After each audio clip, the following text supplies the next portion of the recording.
Gracias. Tengo de verdad como que demasiado material, así que discúlpeme, pero lo voy a leer, ¿ok? Les voy a hablar sobre la importancia de la liberación sexual de las mujeres en el contexto puertorriqueño en el siglo XX. ¿Okay? La opresión sexual de las mujeres, así como de las personas LGBT, está arraigada en el concepto y la práctica de la familia nuclear. Feministas marxistas han identificado y teorizado sobre numerosas contradicciones en la centralidad de la familia nuclear y por ende también del matrimonio, preferiblemente heterosexual, por supuesto, en sociedades capitalistas. El capitalismo ha utilizado y utiliza a la familia nuclear como un centro de reproducción. Reproducción no solo de seres humanos o niñas y niños, o de futuras trabajadoras y trabajadores en quienes el Estado tiene que invertir poco capital, sino también reproducción en el sentido cultural y económico.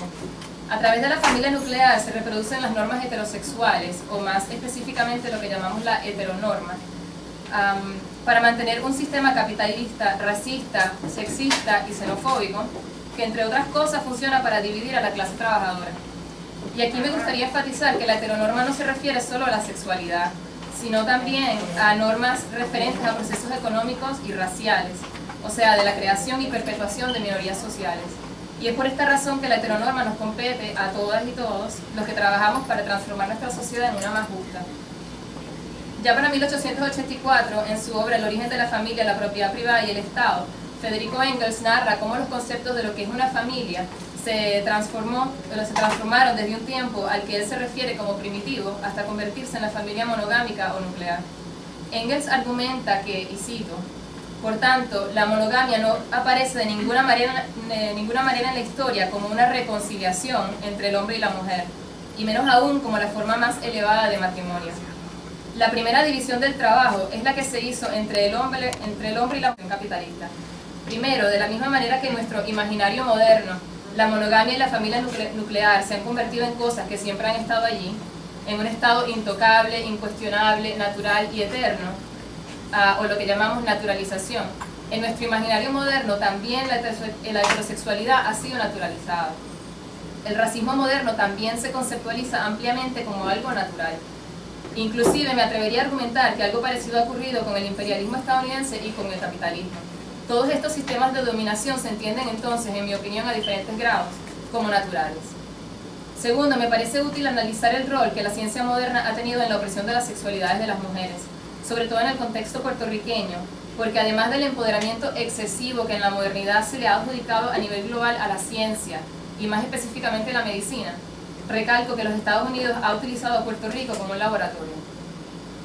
En las primeras décadas del siglo XX, el gobierno colonial se unió a sectores religiosos para aumentar la tasa de matrimonios en la isla, la cual para 1899 apenas llegaba a un 50%, adjudicándole suma importancia al matrimonio inmediatamente después de la invasión. Sin embargo, en esta época se dio otro ejemplo de la preocupación por controlar la sexualidad de las mujeres de clase trabajadora en la isla, y este ejemplo es el que voy a profundizar. Hasta 1918, la política puertorriqueña en cuanto a la prostitución o el trabajo sexual como se conoce hoy día, era una política de reglamentación, es decir, las mujeres, porque mayormente la prostitución se ha regulado como un fenómeno de mujeres. Las mujeres en la industria de la prostitución debían registrarse con el gobierno y adicionalmente, en el área de San Juan, someterse a exámenes médicos periódicos. No obstante, a la cabeza de esta transición de la reglamentación a la criminalización de la prostitución en Puerto Rico, encontramos a la Women's Christian Temperance Union, o la WCTU, quien trabajó con miembros de las élites puertorriqueñas y con funcionarios coloniales para este fin. Inclusive la WCTU organizó a un grupo de mujeres que ayudaba a la policía a encarcelar a las mujeres que ejercieran la prostitución. Había 4 centros para encarcelar a estas mujeres, uno en San Juan, uno en Mayagüez, otro en Arecibo y el último en Ponce. Interesantemente, no pasó mucho tiempo antes de que las prisioneras organizaran motines en forma de protesta. Es más, ya para agosto de ese mismo año, 1918, más de 300 mujeres encarceladas en Ponce organizaron un motín de protesta.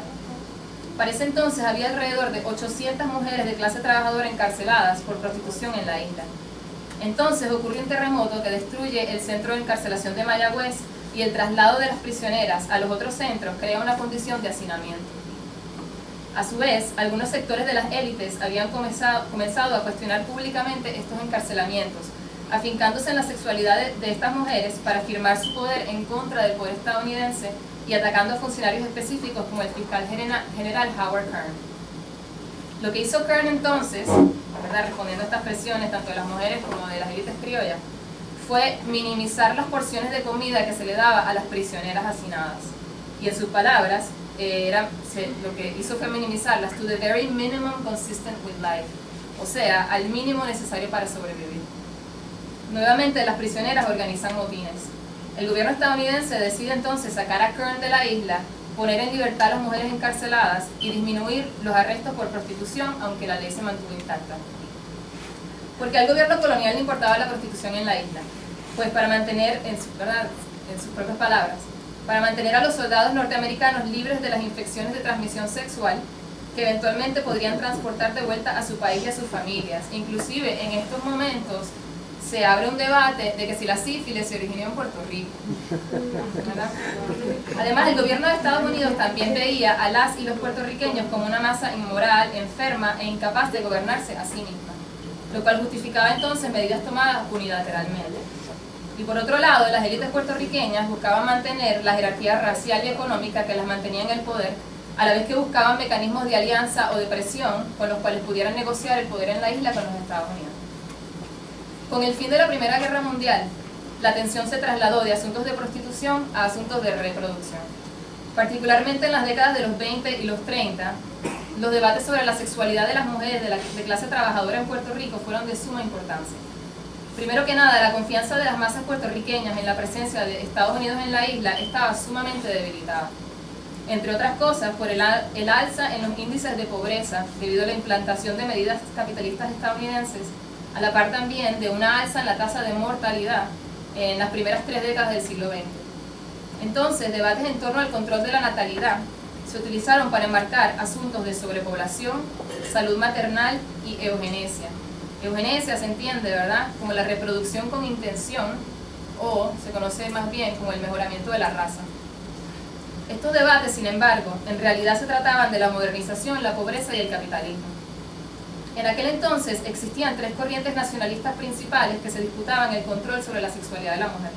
En el nacionalismo independentista de Albizu Campos, las mujeres eran reducidas a la maternidad, haciéndolas por encima de todo responsables por la reproducción de la nación.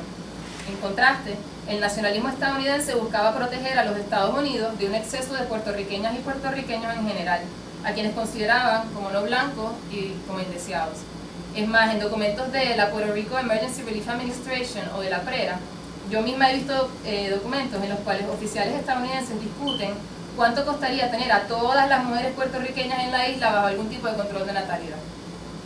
Finalmente tenemos el nacionalismo modernizador de reformistas, incluyendo a profesionales de salud, que es el nacionalismo en el que me voy a enfocar.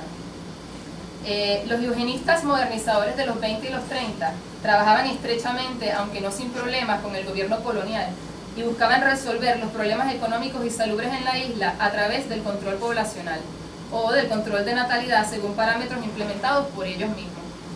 Aclaro que como feminista estoy a favor del control de natalidad en todas sus formas, incluyendo el pleno acceso al aborto, pero solo si este control de natalidad está en manos de las mujeres y por supuesto de los hombres también sobre sus propios cuerpos, obviamente no el control machista de los hombres sobre los cuerpos de las mujeres. Sin embargo, de lo que estamos hablando aquí es de un sistema de control poblacional bajo el cual estos modernizadores, también supuestamente benévolos, deciden bajo parámetros clasistas, racistas y sexistas quién tiene el derecho a reproducirse y quién no. Todo esto partiendo de la premisa de que los problemas de la pobreza se resuelven minimizando el llamado exceso de la población de clase trabajadora, mientras que los controles sobre la producción, la acumulación de capital en pocas manos y todo el aparato capitalista se mantienen intactos. En mi investigación me he topado con un médico en particular llamado José Belaval, cuyos documentos nos brindan una riquísima apertura al racional modernizador detrás de la implementación de la eugenesia en Puerto Rico. Belaval era un médico altamente reconocido ya para la década de los 20. Él luego participó de los primeros experimentos de control de natalidad llevados a cabo en la isla bajo auspicio estadounidense a través de la Escuela de Medicina Tropical en 1935. En las clínicas maternales de la PREA y de la PRA, del 35 al 37, y finalmente Belaval ayudó a fundar la Asociación Pro Salud Maternal e Infantil de Puerto Rico en 1937.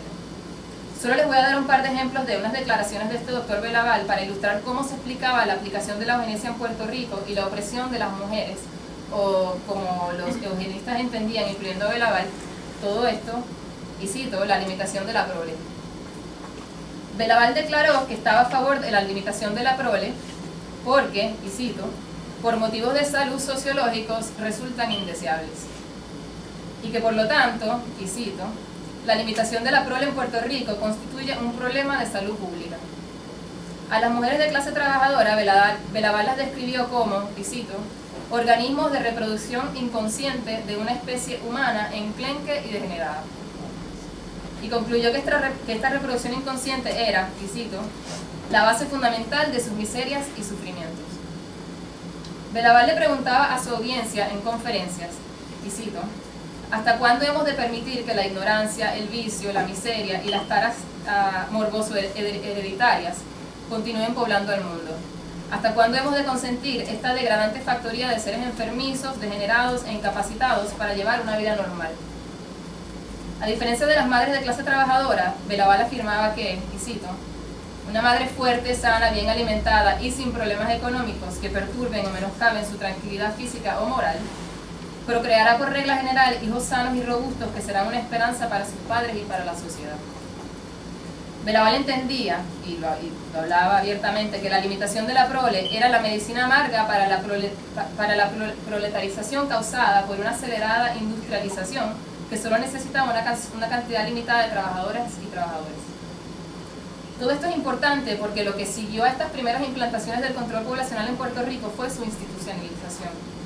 Tanto así que para 1965 Puerto Rico era uno de los países con mayores porcentajes de mujeres esterilizadas en el mundo.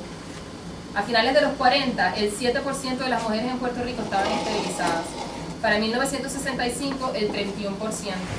Y para 1982, el 39% de las mujeres en Puerto Rico estaban esterilizadas. La historia de la esterilización en Puerto Rico es más conocida y discutida que las raíces históricas eugenésicas que acabamos de cubrir. Mucho se ha escrito sobre esta historia y el tiempo aquí es limitado. Solo me interesa añadir un par de cosas antes de cerrar esta conceptualización histórica. Primero que nada, que en 1956, cuando ya la tasa de esterilización femenina en este país se acercaba de forma acelerada a las más altas del mundo, la píldora anticonceptiva se experimentó, y recalco, se experimentó por primera vez en cuerpos humanos, en cuerpos de mujeres en la isla de Puerto Rico y específicamente aquí en Río Piedras, para el directo beneficio económico de médicos en Pensilvania y de la farmacéutica G.D. Searle, la cual ahora es parte de la Pfizer. También me gustaría apuntar aquí que las tasas de fecundidad en la segunda mitad del siglo XX descendieron drásticamente en Puerto Rico. Y esto da risa, ¿cierto? Porque como lo calculan, pero de 5.2, ¿verdad?, hijos o hijas por mujer en 1950 a 2.7 por mujer en 1977. Y si no me equivoco, no pude corroborar con la fuente esta cifra, pero la escuché recientemente de una investigadora. La comparto por si acaso a alguien le interesa investigarla. La cifra más reciente de la tasa de fecundidad en Puerto Rico ha bajado a 1.6 por mujer. Sin embargo, el pensamiento eugenésico continúa vigente en nuestro imaginario, aunque hoy no lo llamemos eugenésico como tal. Y el asco por parte de las élites hacia las mujeres de clase trabajadora y su sexualidad se encuentra también hasta cierto punto naturalizado. Por ejemplo, Mayra Montero publicó en el 2002, en su leidísima columna del Nuevo Día, una pieza titulada Maternidad. Y cito: por ahí las vemos, claro que sí, sin el menor asomo de preocupación. Parir, que no es París, es una fiesta, barrigonas y confiadas en que el maná y el sentido de la responsabilidad les caerán del cielo. Cada vez que se divulga un caso de maltrato, hay una madre de 22 o 23 años que maltrata o que por negligencia lo propicia, y ya a esa edad tiene un niño de 6, más otros tantos que le siguen en escalerita. Empezó temprano y nadie le avisó que para ser buena madre tenía que fastidiarse y privarse de un montón de cosas, de salidas, de caprichos, de horas de sueño. Es así como en el imaginario moderno también hemos llegado a creer que el fenómeno eugenésico es un fenómeno de la Alemania nazi exclusivamente, resuelto para siempre por la gran victoria del bien sobre el mal en la Segunda Guerra Mundial, etc. Pero la eugenesia y la búsqueda del control de la sexualidad de las mujeres para la prolongación del sistema de opresión capitalista continúan muy vigentes. Esto lo digo sin descontar las luchas feministas que se han dado y que se continúan dando en Puerto Rico, ¿cierto? En realidad, más que hablar de la liberación sexual de las mujeres, entiendo que he hablado sobre la opresión sexual de las mujeres. Pero es que me parece clave entender primero que nada los mecanismos de opresión para entonces propiciar discusiones en las cuales podamos diseñar tácticas de luchas inclusivas y efectivas que respondan a las realidades culturales, políticas y económicas de Puerto Rico.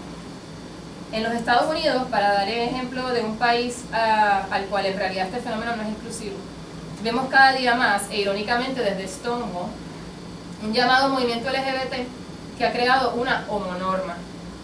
Es decir, un supuesto movimiento por la liberación sexual, primordialmente de hombres gays, blancos y adinerados, que buscan sobre todo insertarse en mecanismos ya establecidos por la heteronorma, como por ejemplo el matrimonio, la política partidista, etc. De igual forma, teoristas radicales de procesos de racialización han criticado el movimiento por los derechos civiles también en los Estados Unidos por excluir asuntos de sexualidad y a menor escala de género, e inclusive asuntos de otras llamadas minorías raciales, como por ejemplo los hispanos, los indígenas, prolongando así la opresión de las mujeres, de las personas LGBT, etc., que al fin y al cabo también funciona para prolongar el capitalismo. Igualmente, movimientos sufragistas en el siglo XX mayormente fueron movimientos feministas burgueses que reprodujeron la heteronorma sin ningún tipo de atención a clases económicas ni a procesos de racialización. Es peligroso establecer prioridades en una lucha. Entonces pregunto, ¿de qué tipo de movimiento socialista queremos nosotras y nosotros formar parte? ¿Cómo podemos derribar la opresión en todos estos funcionamientos que ya hemos reconocido? ¿Estamos reproduciendo mecanismos de opresión en nuestro propio movimiento? ¿Qué información necesitamos para comprender estos mecanismos? ¿Qué tipo de socialismo queremos construir, cierto? Y finalmente, ¿cómo podríamos integrar estas luchas que se dan tan a menudo por separado? ¿Verdad? La lucha por la sexualidad, la lucha por el género, la lucha capitalista, etc. La violencia de género en Puerto Rico ha llegado a convertirse en una epidemia. Los asesinatos a manos de hombres en la isla, asesinatos de mujeres, de personas LGBT e inclusive asesinatos de otros hombres, no solo tienen rasgos de género, sino también rasgos económicos y raciales. El reciente caso de Francesca Soto, sobre el cual profundizó la compañera Ana, ilustra el funcionamiento de la criminalización y la racialización de la pobreza. La decisión del Tribunal Supremo sobre la Ley 54 en marzo de este año también ilustra la doble vara aún vigente con la que se mide la virtud de las mujeres versus la virtud de los hombres, al igual que ilustra la centralidad del matrimonio y de la heteronorma en nuestra sociedad. El reducido número de oportunidades laborales, entre otras cosas, para las mujeres trans, nos insta a repensar inclusive los conceptos de género en relación al capitalismo y al trabajo. Las perennes amenazas al acceso al control de natalidad por las mujeres en la isla y en Estados Unidos se materializan tanto en proyectos de ley como en proyectos benévolos importados, como por ejemplo la campaña Provida de 40 días por la vida. No sé si han escuchado, hay una clínica que acaban de abrir en Bayamón, ¿cierto?, que viene importada de Texas. Los ejemplos de opresión en base a las sexualidades en el presente no son solo numerosos, sino cotidianos. Las luchas feministas tienen una larga lista de logros. Sin embargo, es por el estado alarmante en el que encuentro la libertad sexual de las mujeres en Puerto Rico que decidí enfocarme en los funcionamientos de la opresión. Y es por eso también que hoy día afirmamos nuevamente que no hay libertad política sin libertad sexual.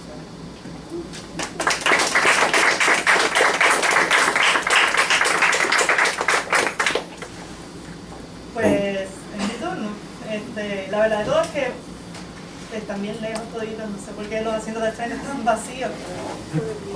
Si quieren, ¿verdad?, integrarse sería como bien chévere para nosotros, relax. Y yo también, igual que la compañera, pues voy a leer, no me sé esto de memoria, así que... Para la foto también, ¿verdad? Eso es llamado.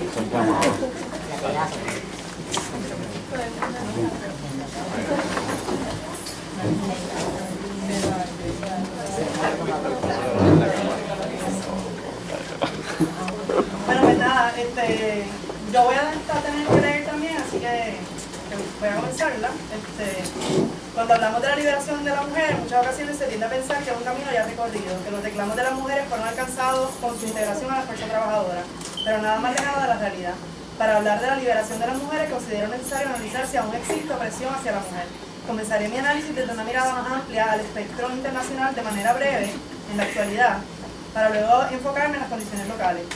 De acuerdo al Centro de Ginebra para el Control Democrático de las Fuerzas Armadas, entre 113 y 200 millones de mujeres desaparecen al año en el mundo por diversas razones. Algunas de ellas son el genericidio o gendercide, que es el desequilibrio en la proporción de sexos de manera controlada. Por ejemplo, en China y en el norte de la India nacen 120 niños por cada 100 niñas. Los crímenes de honor, o sea, el asesinato por parte de miembros de la comunidad que consideran haber sido deshonrados por la víctima, la mayor parte de las veces mujeres. El tráfico de mujeres, la violencia doméstica o de género, dice alrededor del mundo entre 1.5 y 3 millones de mujeres de todas las edades son víctimas de violencia de género. La mujer se encuentra sometida a patrones sociales de opresión de diversas maneras alrededor del mundo, algunas formas más dramáticas que otras. Mencionaré algunos ejemplos de eso. En Chad y Níger, al centro de África, es legal contraer matrimonio con niñas comenzando a los 10 años. Todo esto actual. En la República Democrática del Congo se estima que 1.100 mujeres son violadas a diario. En Yemen es legal pegarle a tu esposa. En Pakistán la violación en el matrimonio es legal y se estima que ocurren alrededor de 800 crímenes de honor al año. Si hablamos en términos de derechos reproductivos, se estima que en Latinoamérica hay 14 millones de mujeres con una necesidad no satisfecha de métodos anticonceptivos. Las complicaciones por aborto inseguro son la principal causa de mortalidad materna en Latinoamérica. Según la Organización Mundial de Salud, anualmente alrededor de 80.000 mujeres mueren en el mundo por abortos ilegales. Otro caso que quisiera traer es el feminicidio o el homicidio evitable de mujeres por razones de género.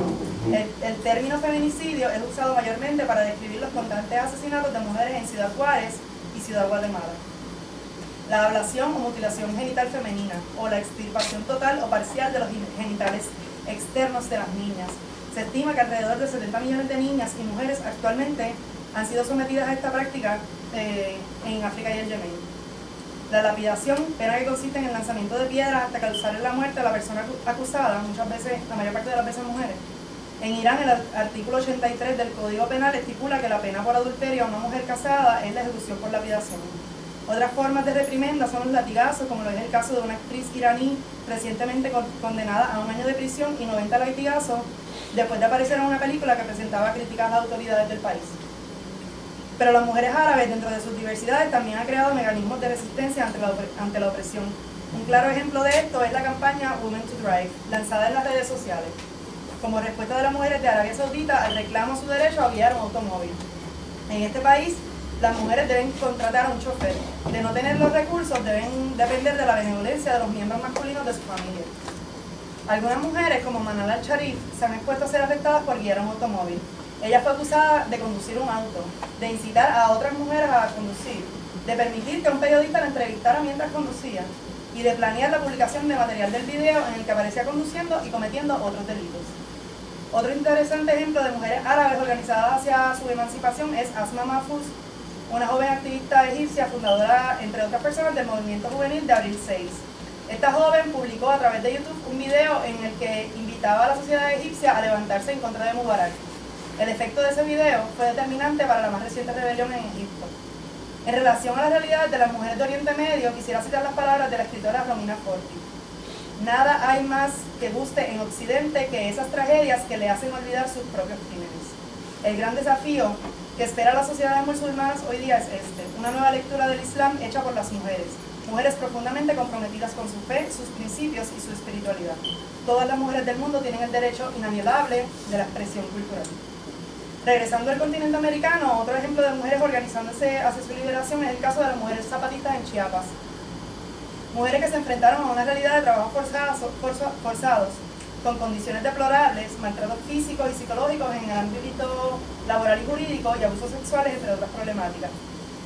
Estas mujeres, además de luchar contra su situación de desventaja como indígenas en México, también tuvieron que hacer entender a los propios hombres zapatistas la importancia de la implicación de la mujer en esta lucha, e incluso convencerse ellas mismas de poder hacerlo.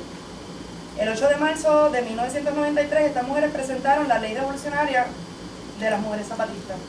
Ellas determinaron, como muchas otras féminas en el mundo, transgredir las reglas sin desechar su cultura, rebelarse sin dejar de ser indígenas y zapatistas. Por otro lado, en Estados Unidos, en un caso reciente, junio de 2011, el caso Dukes versus Walmart Stores Inc., El Tribunal Supremo exoneró a la cadena multinacional Walmart por haber cometido discrimen en el empleo contra miles de mujeres. Fue la demanda de clase y de equidad salarial más grande en la historia de Estados Unidos. Y el foro judicial más alto de este país hizo un fallo en contra de los mejores intereses de las trabajadoras estadounidenses. Ese es el enfoque, ¿verdad?, que quería alrededor del mundo. Ahora lo traigo al caso de aquí de Puerto Rico, en lo actual y en lo local. En el caso de Puerto Rico, uno de los reclamos al Estado por parte de las mujeres organizadas fue la creación de la Carta Circular de Perspectiva de Género. La Ley 108 del 26 de mayo de 2006 obliga al Departamento de Educación a diseñar e implantar un currículo dirigido a promover la equidad por géneros y a prevenir la violencia doméstica en coordinación con la Oficina de la Procuradora de las Mujeres. Para cumplir con esta ley, el Departamento de Educación emitió en el 2008 la Carta Circular 3-2008-2009, que estipuló el desarrollo de una guía para la incorporación de la equidad de géneros en el currículo. En enero de 2009, el pasado secretario de Educación, el doctor Carlos Chardón, detuvo su implantación para estudiar más a fondo el proyecto. ¿Sabrán qué? Pues no tenemos carta ya. El gobierno de Puerto Rico ignoró totalmente este reclamo y propuso otra solución a la problemática de violencia doméstica. Se titula Promesa de Hombre. Este proyecto de la Administración de Fortunio y la Oficina de la Procuradora de las Mujeres cuenta con un presupuesto de $1.2 millones y se creó con el fin de abordar la creciente problemática de violencia doméstica, proyectando a la mujer como la compañera del hombre. Esta campaña, y esto estoy citando la página de Promesa del Hombre, ¿verdad?, dice que busca promover estabilidad matrimonial y lograr un papel más activo del padre en la crianza de los hijos e hijas, como parte de una alianza entre el Departamento de la Familia y el Departamento de Educación. Dentro de su propuesta solo cabe la familia nuclear, la heterosexual. El movimiento amplio de mujeres explica a través de un comunicado de prensa cómo esta campaña exhorta a los hombres a ser buenos hombres, a proteger y cuidar a las mujeres y a no faltarles el respeto, valorando a las mujeres como madres y esposas. Se promueve lo que varias investigaciones han denominado como el sexismo benévolo, porque reafirma el rol del hombre fuerte que debe proteger a las mujeres y el rol de la mujer débil que necesita protección. Otra problemática que enfrentamos las mujeres en Puerto Rico es el juicio social y mediático a la figura de la mujer como madre. Siempre es posible juzgar si una mujer es buena o mala madre. Estos juicios vienen desde las figuras de poder en el gobierno cuando juzgan, por ejemplo, al hablar de casos de maltrato o negligencia en el cuidado de menores, se juzga solamente la figura de la madre y qué hizo o dejó de hacer para que la situación ocurriese. El padre y el resto de la familia muchas veces parecen relevados de su responsabilidad. El mismo caso lo podemos observar en los medios noticiosos. Por ejemplo, el 4 de octubre de 2011, el diario El Nuevo Día publicó, y cito un fragmento: la policía concentra hoy sus esfuerzos en entrevistar a posibles testigos del ataque a tiros del cual fue blanco la minivan en la que viajaban la madre, Yaralí Aldrich Hernández, y sus 4 hijos de 3 padres distintos. Podemos percibir una actitud prejuiciada en proveer un dato totalmente innecesario respecto al relato del evento. Pero al hablar de la maternidad, también debemos comentar sobre la imposición de la maternidad como un rol social. A la mujer aún se le ve como una máquina reproductiva. Es difícil ser mujer, tener una pareja estable y que no se te cuestione cuando piensas convertirte en madre. Todavía tenemos que continuar educando sobre el hecho de que es la propia mujer quien decide en qué condiciones, cuándo y si quiere ser madre. Inclusive de la problemática mayor si decide convertirse en madre, aun cuando su pareja sea otra mujer. Totalmente vinculado a la maternidad se encuentran los derechos reproductivos. En nuestro país el sistema de salud es privado, por lo que para acceder a servicios de salud debes tener un plan médico. Al momento los planes médicos no cubren métodos anticonceptivos, muchos de los cuales son muy costosos e imposibles de adquirir para la mayor parte de la población, en diferencia al Viagra, que se ha cubierto por los planes médicos. Por otro lado tenemos el tema del aborto, el cual es legal en Puerto Rico desde el 73, tras la decisión federal del caso Roe vs. Wade. En la actualidad nos hemos enfrentado a una ilegalización mediática, que ese es el título que yo le puse. Aun cuando el aborto es legal, la legislatura del país, de fuertes ligaduras a tendencias fundamentalistas, impuso penas mayores a un código penal que establece el aborto como ilegal, pero que no es aplicable por nuestra situación colonial, logrando dar la impresión de haber hecho ilegal un derecho con el que aún contamos. ¿Qué posibilidades ofrece el gobierno para la prevención de embarazos, la protección de enfermedades de transmisión sexual o la educación sexual? El Departamento de la Familia y la Oficina de la Primera Dama crearon una campaña denominada El Verdadero Amor Espera. Esta pretende orientar a estudiantes a prevenir embarazos mediante la abstinencia sexual como única opción. La campaña consta de un video llamado El Laberinto de Yoli y los invito a todos a que busquen en Google El Laberinto de Yoli y pasen la hermosa experiencia de los 15 minutos. La campaña contó un video llamado Laberinto de Yoli y de una charla a cargo del ginecólogo Jesús Cruz Correa de la organización sin fines de lucro El Verdadero Amor Espera. Al buscar información sobre esta ONG, encontramos en la página denominada Vida Cristiana una explicación del proyecto. Y cito, antes de dar la cita, les quiero decir, esta campaña El Verdadero Amor Espera, yo busqué y es una campaña que en el 94 empezaron los bautistas. O sea, una campaña, bueno, ya les voy a hacer la cita. La cosa es, la cita dice, el propósito de esta corporación sin fines de lucro es concienciar a la juventud sobre su sexualidad y las consecuencias peligrosas de mantener relaciones sexuales fuera del vínculo de matrimonio. Se les presentan las ventajas de seguir el plan perfecto de Dios, donde se demuestra el beneficio físico, emocional y espiritual de la abstinencia. Al final se les ofrece la oportunidad de firmar un pacto de continencia sexual por respeto a Dios y a su cuerpo. El costo de esta campaña es de alrededor de $50,000. El costo del video fue de $15,000. El video hace una comparación entre 3 personas jóvenes, 2 chicas y un chico. Este cortometraje de estilo novela está plagado de posturas machistas, religiosas y clasistas. El video termina en conclusión dando la situación actual de cada personaje. La chica que tomó la decisión correcta se casó, se graduó, va a comprar casa y va a tener un bebé. El chico, amigo de la muchacha, le quitó la custodia a la mamá de su negra porque usaba los chavos de la pensión para irse para el mall y para el beauty. La protagonista aconseja al público, no lo dudes, lo mejor es abstenerte. La muchacha que estaba preñada, que la estaba pasando muy mal, pues le dice a todo el mundo que esa es la mejor opción. La campaña incluye la distribución de un folleto denominado Todo a su tiempo, dale paso a tus sueños, dirigido mayormente a adolescentes embarazadas. Esto ofrece la entrega voluntaria como parte de la ley de adopción aprobada en 2009. Otra área donde las mujeres experimentamos la presión en nuestro país es al momento de parir. El 9 de mayo de 2011, un diario local publicó que Puerto Rico tiene el primer lugar en tasa de nacimientos por cesáreas, un 48%. La violencia social se manifiesta incluso en el parto, al someter a la mujer a parir en una fecha predeterminada, en posiciones antinaturales, en algunos casos amarrada y sometida a procesos en contra de su voluntad, como puede ser la episiotomía o la inducción del parto. Pero la opresión no solo termina en el parto, pues legislaciones como las nuevas guías de las pensiones alimentarias afectan a las madres directamente. El proceso de revisión de estas guías ha sido atropellado y discutido a puerta cerrada. Los cambios implicarían una merma sustancial en la cantidad que podrán recibir los niños y niñas a razón de la eliminación de la partida de gastos de vivienda y de cuidado de menores como parte de la pensión suplementaria. También se limitarían los gastos en educación reclamables como parte de las pensiones. Estos cambios, sumados a la terrible alza de precios en alimentación, vivienda, educación y salud, abonan más al empobrecimiento de los hogares liderados por madres solteras, muchas de las cuales se enfrentan con otros problemas como lo es la doble jornada. Según estadísticas, el 70% de las familias lideradas por madres solteras viven bajo el nivel de pobreza. Aún en casos de lucha que pensaríamos haber salido victoriosas, las feministas, como en la aprobación de la Ley 54, todavía tenemos que seguir denunciando incongruencias en la práctica, como lo es la protección en el caso de parejas gay o de relaciones extramaritales, las cuales han sido excluidas bajo la mencionada ley. Para la fecha del 7 de octubre de este año ya han muerto 28 mujeres por violencia doméstica, sin que el Estado parezca tener una estrategia efectiva para mitigar la creciente problemática. La agresión sexual es también otro problema que enfrentamos las mujeres en la isla. De los 54.064 casos reportados entre 2005 y 2006, el 84.3% de las víctimas fueron mujeres. Esto sin tomar en cuenta los casos no reportados.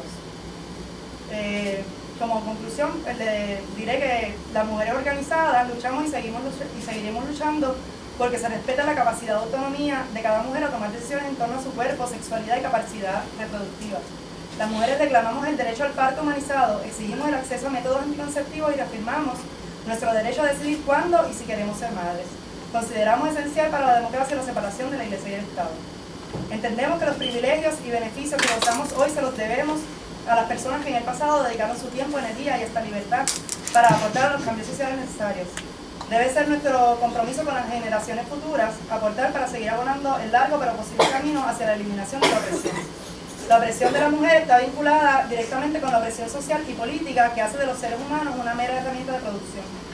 La lucha por educación, por la vivienda, por la alimentación, por los derechos reproductivos, por la salud, por la libertad de expresión son luchas de las mujeres, pero a la par son luchas de una sociedad entera. Las mujeres somos madres, hermanas, amigas y amantes. La lucha en contra de la opresión de las mujeres es la lucha por la liberación de los pueblos.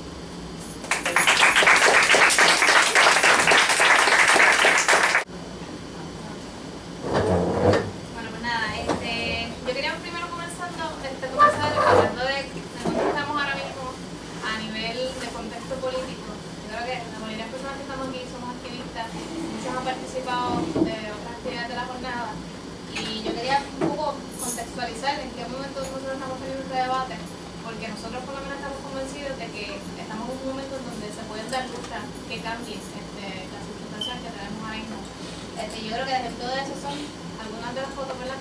Son luchas que se han dado en menos de un año, desde un año y medio más o menos. Yo creo que la más cerca de la lucha de la marquita, bueno, en general, la lucha de la estudiante. Y también tengo pues, obviamente una foto de las compañeras, de las luchadoras árabes, que como dijo una de las compañeras, pues tuvieron una función bien vital en lo que fueron las rebeliones en Egipto. Y pues, obviamente quiero resaltar todo lo que fue la lucha estudiantil en la UPR y en la labor que tuvieron compañeras, en específico quiero mencionar a Xiomara Caro, Alicia Petru, Adriana Murero, y hay muchas otras compañeras que obviamente no voy a poder mencionar, pero lo que quiero caracterizar es lo vital que fue la lucha, la participación de las mujeres en esta lucha estudiantil. Voy a mencionar otras porque me creo que tengo que mencionar Valeria Rodríguez, Shelly Rosado, David Colón, y aunque Camila no quiere que la mencione, muchos recordarán que Camila le cogió el radio y la mañana, y pues yo creo que eso fue un acto, ¿verdad? Y pues nada, también a nivel internacional vemos también como la figura de la mujer está siendo partícipe de muchas luchas actuales. Tenemos una Camila Vallejo que lleva de cara al Frente Movimiento al Frente Estudiantil en Chile, una persona abiertamente comunista que maneja su articula súper bien y que ha tenido una proyección a nivel internacional como una mega líder. Y yo creo que eso es importante resaltar. Obviamente asumamos como mencionaba la compañera Cela, fue una de las personas, sí, se le atribuye a ella la movilización a la plaza de Tahrir el 25 de enero, que fue el día que comenzó la rebelión, que ella lo que convocó fue una protesta, vamos quienes puedan, y lo que dice ahí es una de las cosas que ella dice: we'll stand hand in hand and we'll defend each other. Estaremos de mano a mano defendiéndonos los unos a los otros. Y ella lo dijo como que, vamos, lleguen los que puedan. Para su sorpresa llegaron miles de personas y empezó una rebelión que salvó a Hosni Mubarak, una dictadura de más de 30 años de poder. A ella hoy en día se le conoce como la mujer que sacó a Mubarak, la mujer que vale por más de 100 hombres, y así le tienen un montón de nombres. Y obviamente pues también quería poner la marcha ahora mismo que se está llevando a cabo en Bolivia en contra de esta carretera que quieren hacer que atraviesa una reserva natural, porque las mujeres han sido vital en ese proceso, incluso tanto así que Evo Morales, que se llama socialista, hizo un llamado abiertamente sexista a que los hombres fueran a tratar de coquetear con las mujeres para que ellas desistieran de luchar. Una cosa bien nasty. Y yo creo que, ¿verdad? Yo traigo esto en específico porque la realidad es que todas estas luchas tienen en común que han tenido el factor de que mujeres y hombres, que tú trabajadoras, mujeres y jóvenes, mujeres y hombres jóvenes se han unido para luchar. Y eso para nosotros es bien importante porque aquí en esos procesos, como dice ahí, los procesos de lucha tienen el potencial de generar un mayor nivel de conciencia, como lo hemos visto en la huelga de la Yupi. Ayer hablábamos, Giovanni estaba mencionando los debates que se dieron por facultad, por los comités de facultad, en donde se estaban repartiendo las tareas, quién limpiaba tal cosa, quién cocinaba, y hubo muchos debates. Y en ese proceso la gente creció. Y yo tengo las fotos de Radio Huelga, porque en particular yo pude estar 2 semanas, pues tuve que irme a trabajar. Y la primera vez que empezó a transmitir, había una locutora que decía la sexy locutora. No sé si recuerdan, pero al principio de esa fecha estaba la sexy locutora transmitiendo. Entonces, estábamos en las facultades sociales y rápidamente llamamos y le dijimos, mira, ¿qué está pasando? Que yo llamé y hablé con un tal José, le dije, mira, ¿qué está pasando? Que estamos escuchando esto aquí, estamos encabronadas, y obviamente pues tuvieron que, disculpa, tuvieron que retractarse.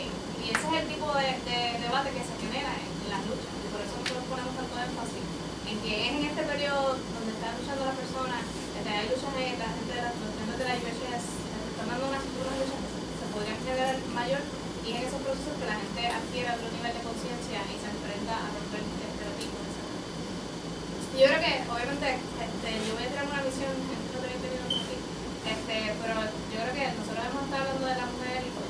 oprimida, todos estamos oprimidos. Pero yo creo que cualquier persona que genuinamente quiera cambiar la situación, luchar en contra de la opresión, tiene que preguntarse por qué. O sea, ¿por qué estamos oprimidas? ¿Por qué estamos oprimidas? Si hemos estado oprimidas siempre, ¿y quiénes se benefician de esta opresión? Y yo voy a intentar contestar esta pregunta hoy. Igual, si no, pues espero que en el debate se pueda también discutir esta pregunta. Y bueno, pues nada, voy a dejar el PowerPoint porque iba a ser. Nosotros, por lo menos como socialistas, tratamos de seguir una línea que interprete la historia, porque hay diferentes maneras de interpretar la historia. Está la idea de que hay un ser supremo que nos hizo a nosotros y así, ¿verdad? Está la teoría de la evolución. Y pues, obviamente nosotros somos materialistas y el primer intento materialista que hubo de entender por qué, o sea, cómo la humanidad evolucionó, a pesar de que obviamente claro, pero cómo la sociedad evolucionó, fue este hombre que se llama, un antropólogo que se llama Lewis Henry Morgan, que en el 1877 se fue, se fue a vivir a Nueva York con una tribu que eran los iroqueses, y él pues empieza a estudiar cómo vivían estas personas, esta sociedad, y dentro de su estudio encontró varias cosas. Primero, que existía un derecho materno y que la descendencia se decidía por la madre. O sea que sí, todo lo que tuviera que ver con herencia, etcétera, derecho, toda la decisión de quién se quedaba con el nene, etcétera, ir a través de la madre. Y yo creo que vale la pena tirar al medio que hay dos teorías por las cuales esto es así, que es algo que es un debate. La primera teoría es porque los hombres no sabían cómo interpretar el hecho de que estas mujeres podían reproducirse y pues las consideran unas diosas. Y al tenerlas a ese nivel, pues entonces la veían como algo que, o sea, estas personas tienen que tomar estas decisiones. La otra teoría es que en esta sociedad, también algo que identificó Morgan es que el trabajo, la división sexual del trabajo estaba bien presente. Las mujeres se quedaban en el área de la casa cuando tenían casa porque eran nómadas, y pues trabajaban en la agricultura, etcétera, y como ellas estaban más frecuentemente en lo que era el hogar, eran más sedentarias que la tribu en sí, que eran nómadas, pues tenían caía sobre ellas mayor importancia de lo que se decidía. O sea que si las decisiones en realidad las daban directamente a ellas, porque la mayoría de los hombres salían a cazar.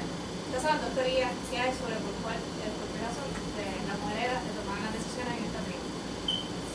Y para dar unos ejemplos de las decisiones que se tomaban, pues, por ejemplo, en esta tribu en particular, en la iroqués, las mujeres decidían cuándo se iban a guerra, la tribu, y ellas eran las dueñas de la tierra y además pues tenían tareas sí de la crianza, pero no eran vistas como las vemos ahora mismo. O sea, ahora mismo socialmente criar y estar en la casa es opresivo porque limita y encajona realmente a la mujer, pero eso no tenía esa función para ese entonces porque la mujer su vida política, su vida social no se limitaba. Ella como ser humano continuaba. O sea, eso no era un impedimento para poder participar de la vida política social.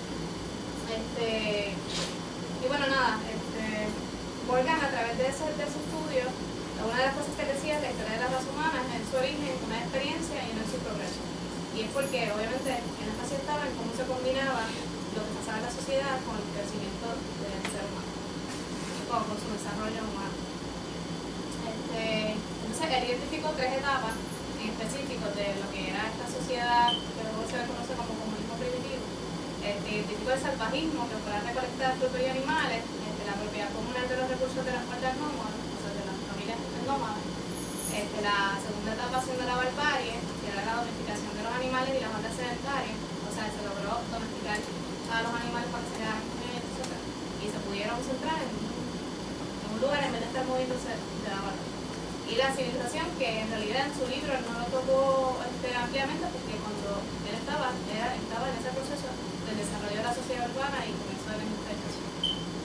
Pues ¿qué pasa? Que estos dos tipos aparecen, Marx y Engels, y luego un tiempo ellos encuentran en la sociedad antigua, o The Ancient Society, que fue el escrito que dejó Lewis Morgan, y empiezan a debatir y a decir, o sea, esto explica todo ese sentido de lo que cómo evolucionó este ser humano, Y obviamente Marx muere en el 83, pero a raíz de ese análisis, Engels, bajo esos análisis, hace el escrito que hoy conocemos, que está citado hoy, El origen de la familia, la propiedad privada y el Estado. En ese escrito, ellos llegan a varias conclusiones. Digo ellos porque, ¿verdad? Marx estuvo presente en todo el documento, en el desarrollo de su análisis. Primero, que todo ese periodo que se vivió, se le conocía como comunismo primitivo, que era básicamente una sociedad más o menos igualitaria, en donde había unas fuerzas de productividad menores, o sea, tecnología, instrumentos, no estaban desarrollados, y había propiedad colectiva en los medios que estaba distribuido igualitariamente. Y pues que, según el estudio, yo me podría poner a estudiar toda la humanidad, que no sabía un montón de cosas, ¿verdad? Pero de los hallazgos que se han encontrado, en términos de los primeros, el primer humano, que se le conocía como el Homo habilis, apareció hace 2 millones de años. Muchos piensan que es a través de la evolución. Pero no es hasta 200.000 años atrás que aparece lo que conocemos hoy como el ser humano moderno. O sea, y hace 10.000 años atrás es que aparece como tal el desarrollo tecnológico que permite que la agricultura y que la domesticación de animales sea parte de esta sociedad, que es lo que da paso a que haya una evolución más grande a nivel de tecnología y por ende el desarrollo del ser humano. Así que si esos datos es correcto, lo que ellos descubrieron, lo que ellos llegaron a la conclusión es que si vemos la historia en su panorama completo, si son 2 millones de años o 2.200.000 años de humanidad, estamos hablando que el fenómeno de lo que estamos viviendo ahora, o por lo menos las sociedades clasistas, son de 10.000 años atrás. O sea que la mayor parte de la humanidad ha sido relativa a igualdad, en donde la gente ha compartido los recursos, y en donde no ha habido, a nivel de lo que conocemos hoy, este capitalismo asqueroso y una desigualdad. Así que era una conclusión bastante fuerte, ¿no? De conocer. Y bueno, no. La otra conclusión que ellos llegan a en este documento es que el surgimiento de la agricultura más avanzada, que es lo que permite, como ya dije, la domesticación y que estas tribus, en vez de estar dando vueltas por todos lados, se puedan centrar en un lugar, se metan en sedentarios, pues excelente. Es que en vez de acumular en vez de tener el autoconsumo, en vez de tener lo necesario para sobrevivir, pues hay la posibilidad de tener más. Y eso se le llama excelencia. Es lo que logra acumular más. Y de hecho, a este periodo se lo conoce como la revolución neolítica. Es lo que cambia, pero ¿qué es lo que cambia en realidad como la conocemos? Y de hecho, al principio, este excedente no es como que el excedente apareció y todo cambió y la gente se empezó a pelear. Se tardó un montón de años y por mucho tiempo se repartió equitativa, se guardó, etc.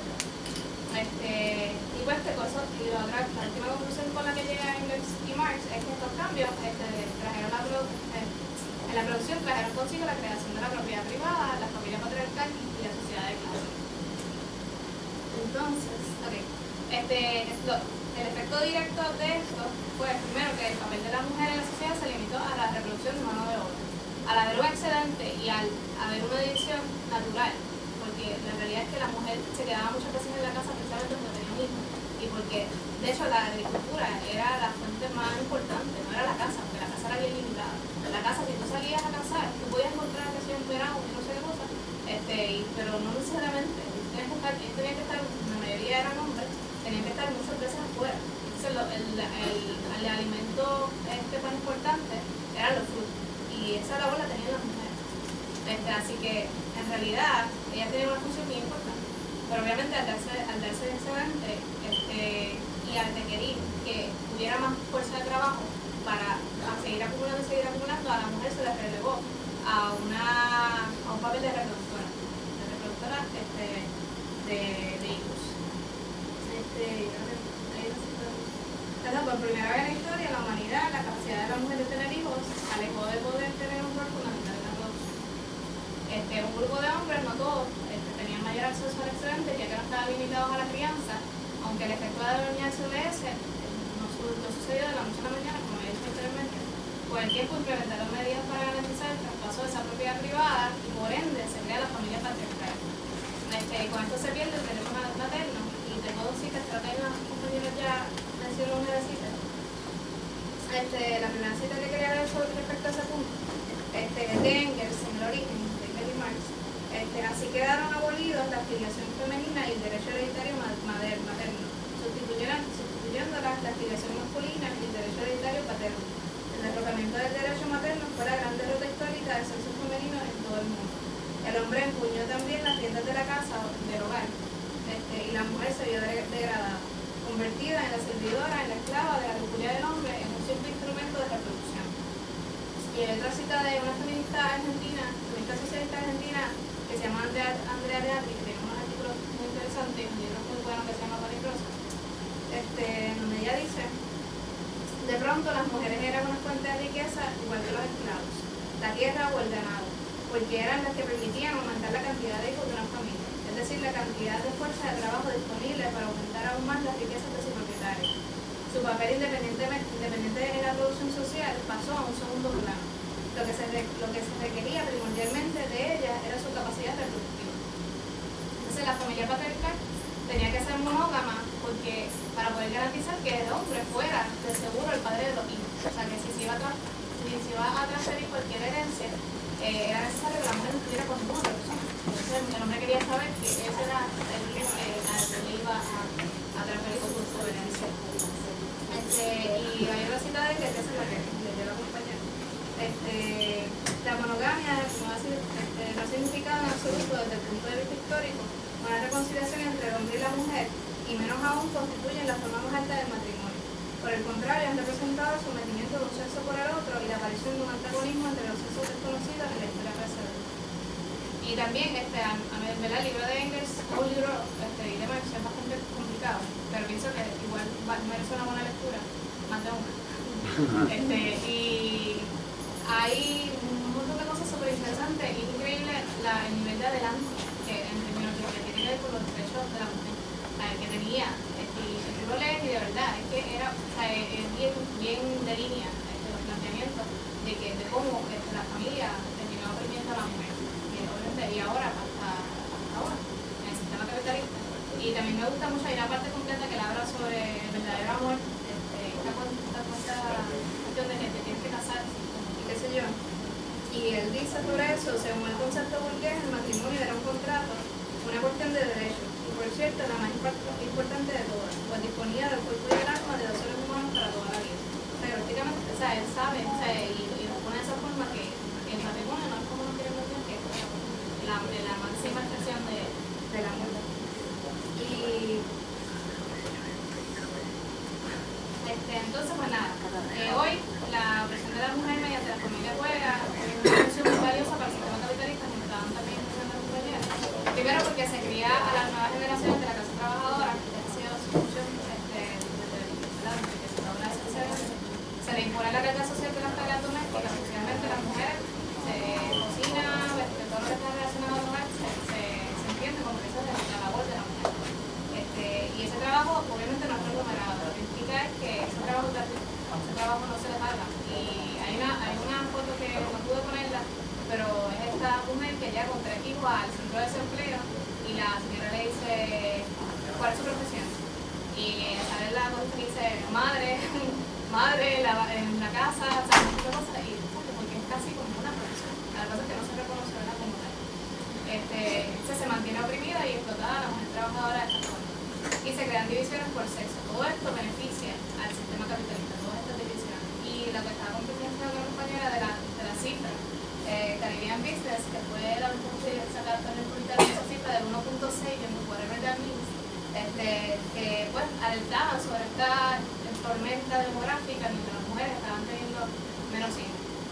Y muy alarmados ellos, pues obviamente, porque eso significa que las mujeres están tomando también mayores decisiones por las razones que sean. Y pues nada, ¿cómo se fomenta esto hoy? Yo me la traje, estas fueron de las fotos que yo quería meter más fotos, créanme. Pero es como se fomenta lo que es la presión y la división entre los hombres y mujeres de clase trabajadora en este sitio. No sé, todo el mundo aquí ha visto La Guerra de los Sexos alguna vez en su vida, el programa de televisión.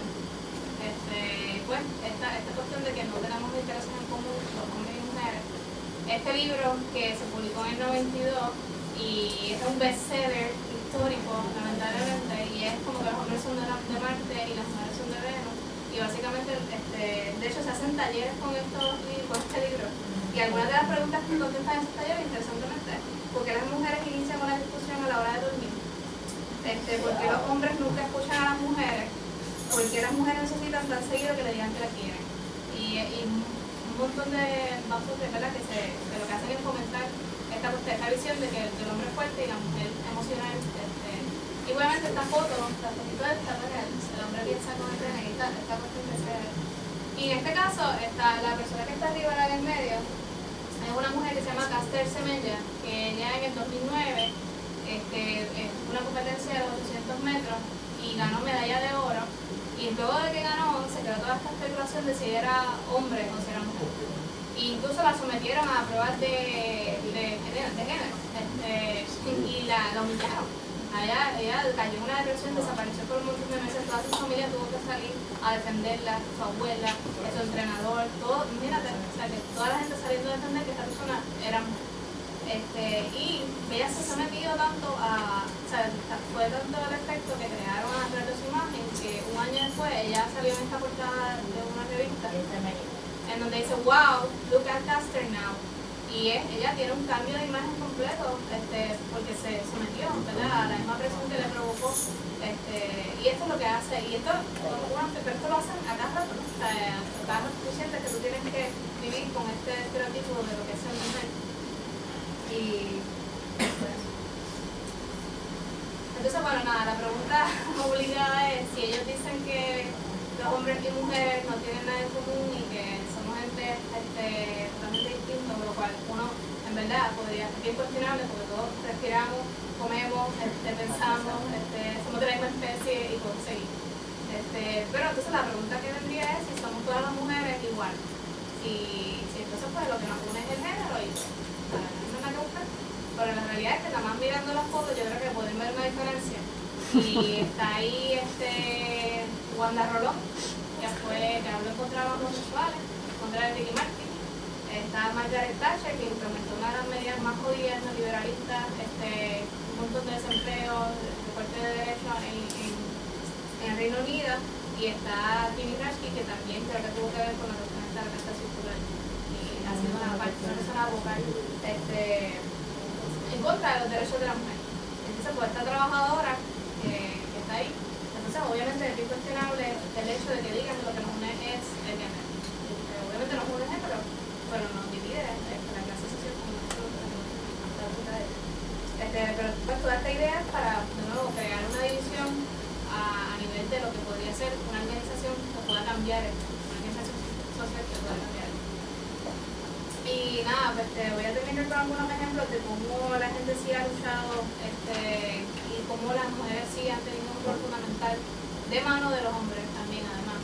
En la Comuna de París, las mujeres que estuvieron en la fila de batalla, de hecho muchas de ellas eran prostitutas. Y las describen como las más, ¿cuál es la palabra?, belicosas. Como que esta también rompe con la cuestión esta de que las mujeres no somos agresivas, que el hombre es el agresivo. Y está también una foto de las trabajadoras de Bruckmann en Argentina que tomaron su fábrica y que todavía está bajo el dominio de ellas, que es una cooperativa, una lucha bien inspiradora. Hay un documental que lo pueden ver, se llama Mujeres de Bruckmann. Y está obviamente la Revolución Rusa, en donde la revolución comenzó luego de unas protestas masivas que tuvieron las mujeres de la fábrica de textiles. Y nada, pues nada, yo quería cerrar también porque para nosotros como socialistas es bien importante recalcar en que, o sea, este panorama existe, lo sabemos, pero nosotros seguimos insistiendo en que están las condiciones para cambiar. Y la única forma en que nosotros vamos a poder hacerlo es si nos unimos, si dejamos las diferencias que nos quieren imponer y empezamos a luchar en camino a cambiar eso. Y yo creo que hay ejemplos de sobra donde mujeres y hombres de clase trabajadora se han unido para cambiar sus condiciones. Y obviamente el tipo de socialismo que nosotros creemos, obviamente es un socialismo que tiene que tener libertad de todas las opresiones, porque a nosotros nos critica mucho por enfocarnos en la cuestión económica, pero la realidad es que no se trata ni siquiera de eso, se trata de otra sociedad. a construir otra sociedad. Y para eso es que nosotros estamos organizándonos, así que los invito a que si desean organizarse con nosotros, se nos acerquen.